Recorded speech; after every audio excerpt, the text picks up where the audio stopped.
سینوها د فرعون د ځانګړي طبیب یادښتونه له میلاد څخه 1450 کاله وړاندې.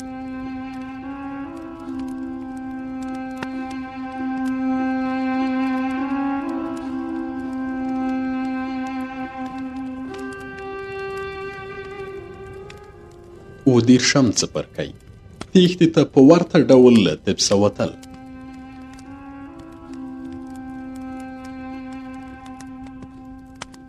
شپه را رسېدلې وه او په اسمان کې د ستورو له راڅرګندېدا څو شېبې تېرې شوې وې چې موتی خبر راکړ د سفر شیان مې تیار کړي دي او بیړۍ ته یې وړلی شئ.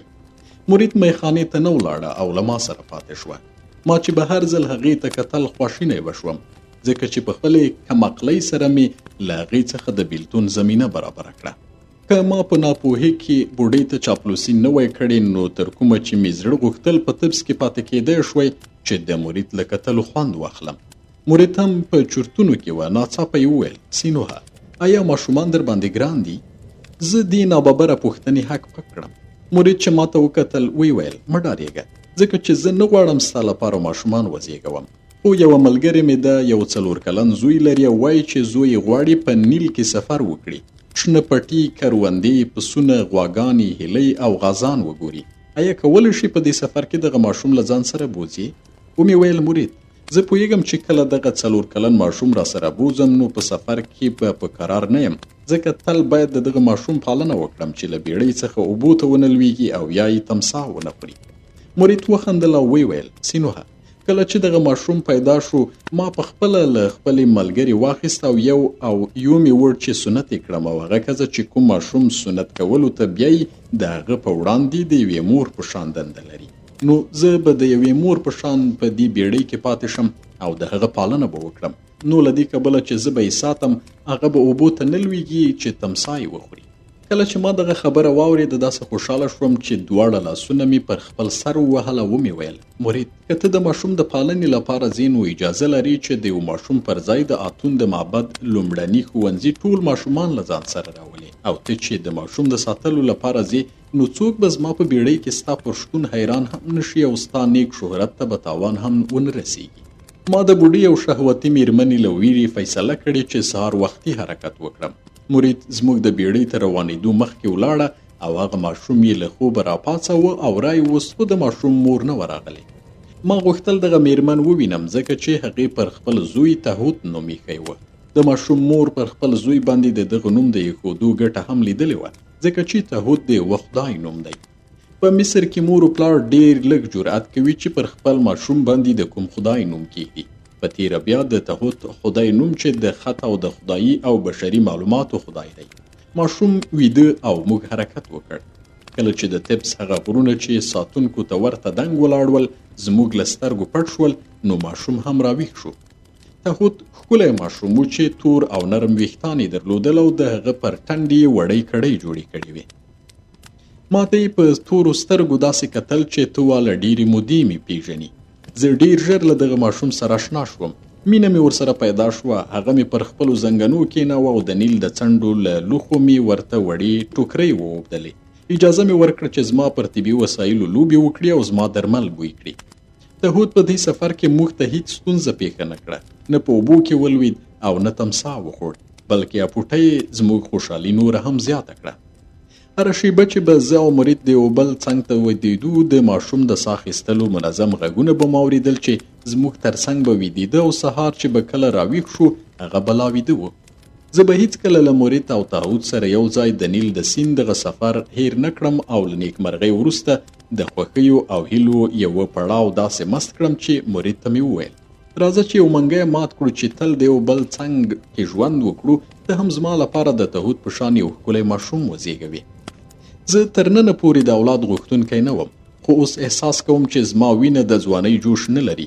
د زوړبودۍ وخت راغلی او هر ځل چې تهوت ګورم زړه مې غواړي د هغه په شان یو زوی ولرم.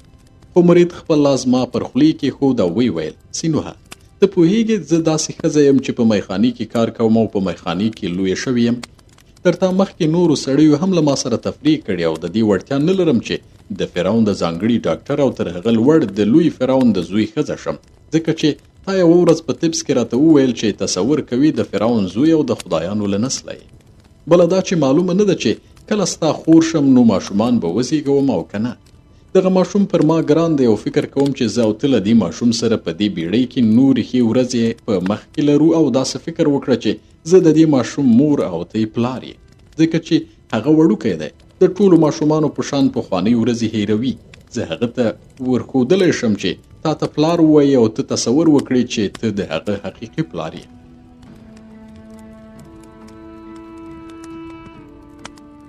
د هغې ورځې چې به کوچني تهود خپل لاسونه زما په غاړه کې اچول او خپل مخ به یې زما په مخ کېښود، ما ته یې پلار ووایي او ما د هغه د ګاډګوتي ویښتانو له موښلو څخه خوند اخیست. په هغه ورځو کې چې موږ په بیړۍ کې له نیله تېرېدو داسې مو ځان نیکمرغه احساساوه چې د نیل پر دواړو غاړو مو د مصري کروندګرو لوږې او بدبختۍ ته هیڅ توجه نه کوله، یعنې نه مو غوښتل د هغو د ډنګرو او خوارو څیرو په کتلو او د هغوی په نارو سرو خپله نیکمرغي او عیش خراب کړو. نن سبا چې هغه د خوشحالۍ ورځې را په زړه شي په سترګو کې مې اوښکې ډنډ شي، له سینې اسویلي باسم او فکر کوم ولې انسان داسې پیدا شو چې د خوشحالۍ ورځې ډېر ژر تېرېږي او پټه د بدبختۍ ورځې دومره ورو ورو تېرېږي چې هیڅکله نه ضایع کېږي. نور نو زموږ سفر هم پای ته ورسېد او موږ د افق ښار ته ننوتو. کله چې دې ښار ته ولاړو له دې سره سره چې ډېر وخت مې ترې د باندې نه و تېر کړی، خو احساس مې وکړ چې د افق په ښار کې یو نوی حقیقت رامنځته شوی دی او زه یې نه ګورم. د افق د ښار لمر همغه و، کورونه او ونې همغه وې، خو ما داسې احساس کوو چې دلته یو نوی حقیقت رامنځته شوی دی. یو وخت متوجه شوم دغه حقیقت چې ښار یې زما په نظر کې بل ډول کړی دی، کاختي، بدبختي او د کاختۍ او بېوزلۍ له امله جنایتونه دي. مریته او کوچني تهود په ښار کې ډېر ایثار نه شول او طبس ته ستانه شول او زه بیا یوازې شوم. د یوازیتوب غم چې په سفر کې را سره نه و اوس بیرته راته راستون شوی و. څو ورځې وروسته چې مریته او تهود د افق له ښاره تللي ول، د مصر فرعون اخناتون چمتو نه و د خپل هېواد حقیقتونه وګوري. اوس مجبور شو چې یو حقیقت وویني.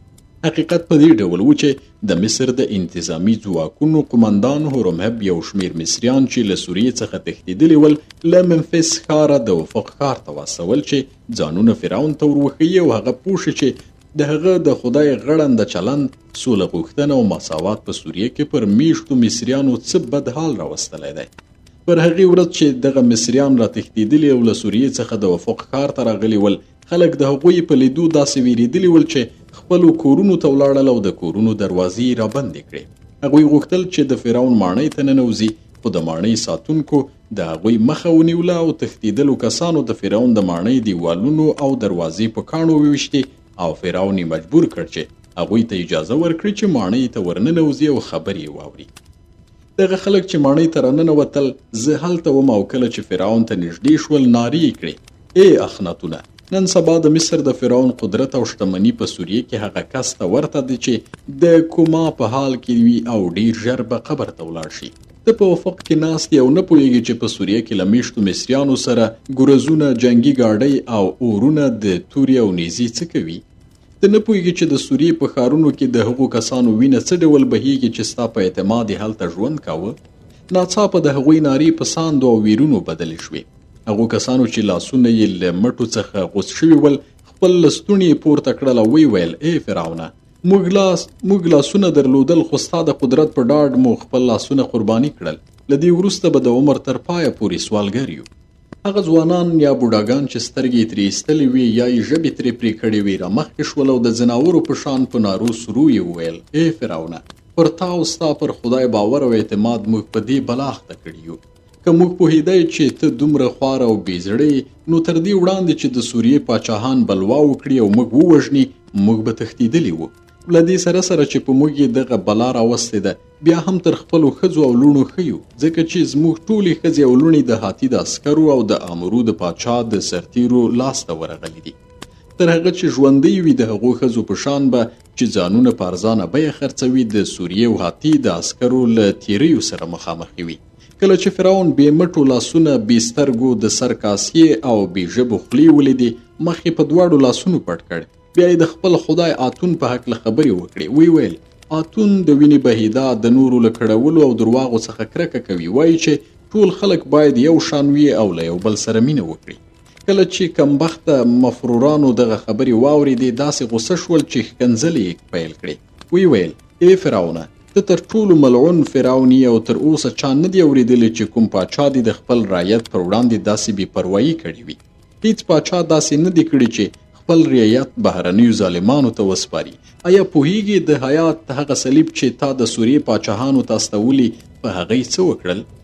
هغو دغه صلیبونه د خپلو خرو او آسونو په غاړو کې اچولي او په اورشلیم کې یې ستا د کاهنانو پښې غوڅې کړي دي. که څه هم له دغو کاهنانو څخه یې پښې غوڅې کړي خو مجبور یې کړل چې د خدای په مخ کې وګډېږي. کله چې اخناتون دغه خبره واورېده نارې یې کړې او د ځینو نورو وختونو په څیر پرې د بېهوشۍ حمله راغله او پر ځمکه ولوېد. کله چې د ماڼۍ ساتونکو ولیدل چې فرعون بېهوشه شوی نو غوښتل یې چې دغه مصري فراریان له ماڼۍ څخه وباسي. مفرورانو چې هر څه له لاسه ورکړي ول او هیڅ یې نه درلودل چې بیا یې له لاسه ورکړي نو یې مقاومت او د هغوی او ساتونکو ترمنځ شخړه پیل شوه. ځمکه د مصري فراریانو په وینو سره شوه او هغه کسان چې د سوریې د پاچاهانو له ظلمونو راتښتېدلي او فرعون ته د لاسنیوي په تمه راغلي ول د فرعون په ماڼۍ کې ووژل شول او د هغوی مړي یې په نیل سیند کې واچول. کله چې ساتونکي د دغو تښتېدلو کسانو د وینې په تویولو بوخت ول د مصر ملکه نفرتیتي او د هغې لوڼو له خپلو کوټو څخه د هغوی د وژلو ننداره کوله. له دې کبله چې دوی لومړی ځل جنګ، تېښته او بدبختي لیدله نو هیڅکله یې بیا دغه صحنه هیره نه شوه. په داسې حال کې چې د ماڼۍ په انګړ کې وژنه روانه وه ما فرعون کوټې ته بوت او پر سر مې لانده ټوکران ورکېښودل. په ستوني کې مې مسکن درمل ورواچول چې بېهوشي ختمه شي او بیا د کمزورتیا له امله ویده شو. کله چې له خوبه راویښ شو په تتې څېرې او پر کاله سترګو یې ماته وویل سینوهه دغه حالت د زغملو نه دی، باید اصلاح شي. ما له هورمهب اورېدلي چې د امرو پاچا چې اوس یې په سوریې کې پر مصریانو حمله کړې ده دی یې پیژني. ژر هغه ته ورشه او له هغه سره د سولې د اخیستو لپاره خبرې وکړه. د سولې په بدل کې چې هر څومره سره او سپین غوښتل ورې کړه. زه چمتو یم د مصر ټول سره او سپین د امرو پاچا ته د دې په بدل کې ورکړم چې له مصر سره سوله وکړي، ان که هغه وروسته مصر د تل لپاره بېوزلی هم شي. ومې ویل اخناتونه، زه وایم د سولې د اخیستو تر ټولو ښه روده دا ده چې ته د مصر سره او سپین هورمهب ته ورکړي چې هغه پرې جنګي ګاډۍ، نیزې، تورې او ګروزونه جوړ کړي او د جنګ لپاره عسکر پرې وروزي. فرعون سر پر دواړو لاسونه ونیو او د هغه چا په شان چې سر یې په ورمیږ دروند وي سترګې کش کړې. بیا یې وویل سینوهه په دې پوه شه چې له دښمنۍ څخه دښمني پیدا کیږي. انتقام د انتقام سبب کیږي او د وینې بهیدل نورې وینې هم بهوي. کله چې یو شمېر کسان لټه کوي له نورو غچ واخلي د هغوی پر خلاف د غچ او انتقام نور زړي هم کوي. ته چې وایي د سولې اخیستل به د مصر لپاره خواري او سپکاوی ولري دا یوازې خرافات دي او د دښمنۍ او غچ اخیستو د روحیې لامله دي. زما خبره ومنه او د امرو پاچا ته ورشه او هغه ته ووایه هر څومره سره او سپین چې غواړي زه چمتو یم چې د سولې په بدل کې ورکړم. زه پوهېدم چې د سرو سپینو په وسیله د سولې اخیستل لیونتوب دی، ځکه کله چې د سولې پلورونکي د مصر سره او سپین واخیستل او پوه شو چې مصر بېوزله شوی دی نو په ډیر ډاډ او جرأت سره جنګ نور هم سختوي. د دې لپاره چې فرعون له دې کاره پښیمانه کړم یا په خپله د لیونتوب دې معاملې ته ورګډ نشم ومې ویل اخناتونه تا د سولې په هکله خبرې کړي او له جنګ سره دې پرېکون کړی، خو ما د جنګ غوښتنې او د دې چارې د اصلي اړتیا یعنی سفر کولو وړتیا له لاسه ورکړې او اوس په څارویو او ګاډیو سفر نشم کولی. پر دې سربیره تر هغه مخکې چې زه د امرو پاچا ته ورسیږم د هغه سپاهیان به زما لاسونه او پښې غوڅې کړي او سترګې به مې راوباسي. زه داسې سړی نه یم چې درواغ ووایم. له هغه چا سره بحث او معامله نشم کولی چې له ماشومتوبه یې درواغ او چل ول زده کړي وي. د امرو اوسېدونکي درواغجن او چلبازان دي او باید هغه کسان له دوی سره معامله او مذاکره وکړي چې درواغ وویلی شي، نو زما پر ځای بل څوک ورواستوئ. خو فرعون وویل سینوهه هغه څه چې درته وایم ویې منه، سوریې ته ولاړ شه او د امرو له پاچا څخه سوله وپیره. د فرعون د کوټې څخه چې راووتم په هغو مصري فراریانو مې سترګې ولګېدې چې مړي یې هلته پراته ول. ومې لیدل چې د چا لاس نشته، د چا پښې او د چا سترګې. زه پوه شوم چې که زه هم سوریې ته ولاړم د هغوی په شان بشم. د سوریې بلواګر به زما دواړه لاسونه را پرې کړي او سترګې به مې د سر له کاسې راوباسي. غوره مې وبلله چې کور ته ولاړ شم او ځان په ناروغۍ واړوم چې د فرعون پرېکړه بدله شي او سوریې ته زما د استولو مسله هیره کړي. کله چې فرعون د ماڼۍ له دروازې راووتم او کور ته تلم ومې لیدل چې نوکر مې په بیړه منډې راوهي چې زه یې ولیدم ویل ما فکر کوه چې ته به تر بیګا کور ته رانشې دلته راغلم چې له یوې نوې دې خبر کړم ومې پوښتل نوې خبره څه ده ویل همدا اوس یوه بیړۍ له طبس او افق ښار ته راورسېده او ستا د کور تر څنګ ودرېده او یوه ښځه ترې راکوزه شوه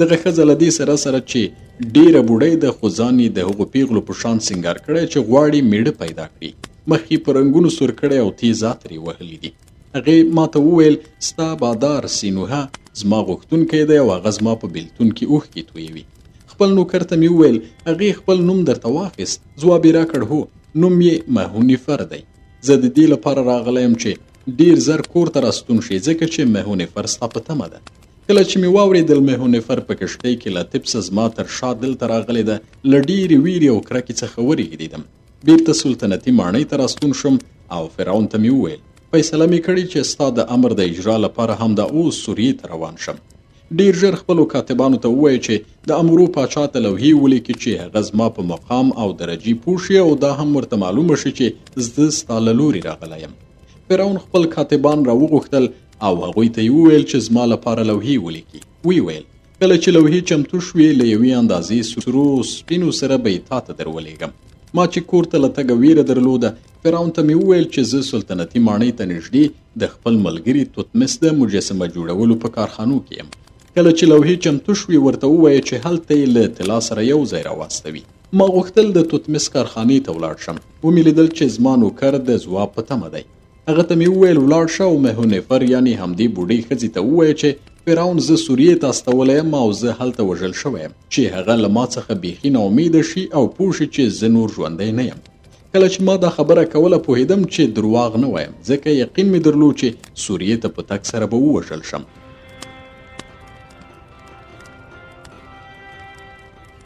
خپل نوکر ته مې وویل کله چې دې مهونیفر ته وویل چې زه په سوریه کې وژل شوی یم نو باید هغه بیرته کښتۍ ته ستنه کړي او طبس ته یې واستوي که یې نه غوښتل چې له کوره ولاړه شي په زور یې کښتۍ ته ستنه کړه او دومره پوه شه چې که زه له سوریې راستون شوم او وګورم چې دغه ښځه زما په کور یا د افق په ښار کې ده ستا او د کور د نورو نوکرانو غوږونه به پرې کړم او د اجباري کار لپاره به مو کانونو ته واستوم زما نوکر چې د لومړي ځل لپاره یې له ما څخه دغه ګواښ اورېدلی و پوه شو چې زما دغه خبره جدي ده او په اتونې قسم وخوړ چې دغه ښځه به له کوره وباسي او له طبسه به یې بهر کړي له دې وروسته چې ډاډه شوم زما نوکر به زما حکم پر ځای کړي د خپل ملګري او سلطنتي مجسمه جوړونکي توتمس کارخانې ته ولاړم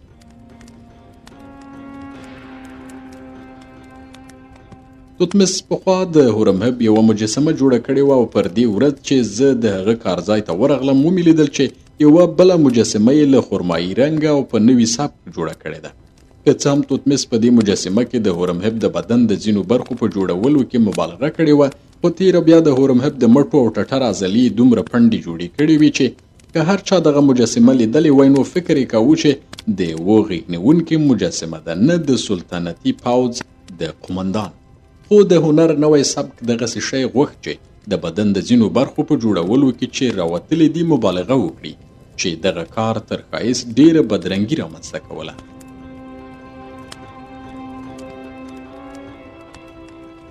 پخوا به هم هنرمندانو هڅه کوله عیبونه پټ کړي او یوازې ښېګڼې وښیي خو د نوي هنر اړتیا دا وه چې تر ممکنه حده پورې د انسان عیبونه نور هم څرګند کړي او حتی ښې برخې هم د ډېرې مبالغې له امله د عیبونو په بڼه معلومېدې ځکه چې نوی هنر په انسان کې له یو شمېر هندسي بڼو او کرښو پرته بل څه نه ګوري او د دې پیر د هنرمند له نظره ښکلا خاص مفهوم نه لري او هڅه کوي هندسي بڼې او کرښې په څرګند ډول تر سترګو شي پخواني هنر انسان د نړۍ تر ټولو ښکلی موجود باله او نوی هنر باور لري چې انسان د نړۍ تر ټولو بدرنګه ژوی دی او حتی له نباتاتو او جماداتو هم بدرنګه دی کله چې توتمس زه ولیدم لوند ټوکر یې راواخیسته او د هورمهب پر مجسمې یې تیر کړ چې ما ته وښیي د مجسمې عضلې څنګه پړقېږي کله چې پوه شو ما نیت کړی د فرعون په حکم سوریې ته ولاړ شم ویل زه هم د هتند سوت معبد ته د دې مجسمې د رسولو لپاره له تا سره ځم ما ورته ویل د هورمهب مجسمه د هغه معبد په یو غوره ځای کې کېږده او د دغه سفر په ترڅ کې به د نیل سیند له ښکلې وږمې هم استفاده وکړو،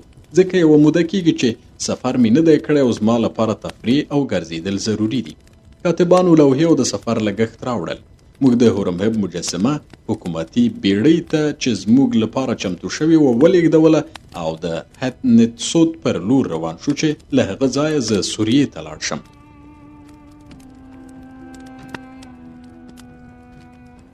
هتنتسوت هغه ښار و چې نن سبا المنابل بلل کیږي.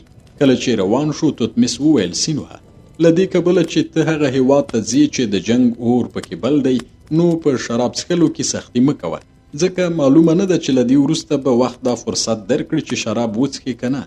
ما د توتمس پر نصیحت عمل وکړ او کله چې د نیل سیند د اوبو له بهیر روان و، په شراب څښلو مې صرفه ونه کړه.